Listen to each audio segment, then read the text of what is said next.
100 yildan keyin 2126-yillarda hammamiz qarindoshlarimiz va do'stlarimiz bilan birga tuproqqa qorishamiz. Biz shuncha mashaqqat bilan qurgan uylarimizda begona odamlar yashaydi. Bugun o'zingiz ming mashaqqat bilan erishgan o'sha mashinagacha barchasiga ular egalik qilishadi. Avlodlarimiz esa kim bo'lganimizni zo'rg'a eslashadi. Oramizda nechtamiz bobomizning otasini taniymiz. Vafotimizdan keyin bizga atigi bir necha yil eslashadi.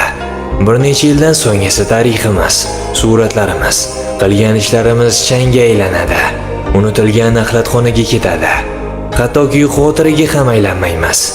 Agar bir kun kelib shu savollarni o'ylab ko'rish uchun to'xtaganimizda edi, bu hayotda haqiqatan ham qadrli bo'lgan narsalarga vaqt topolmay, ko'proq va yana ko'proq narsaga ega bo'lishni istash orzusi qanchalik ma'nosiz va o'yzon ekanini tushungan bo'lardik.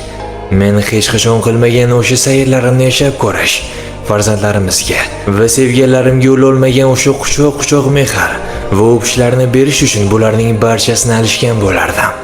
Hayotning mazmuni aslida shundan iborat. Bu kitobni bir marta o'qib ko'rsangiz hammasini tushunib yetasiz. Buyurtma berish uchun izohlarda mushuklar deb yozib qoldiring.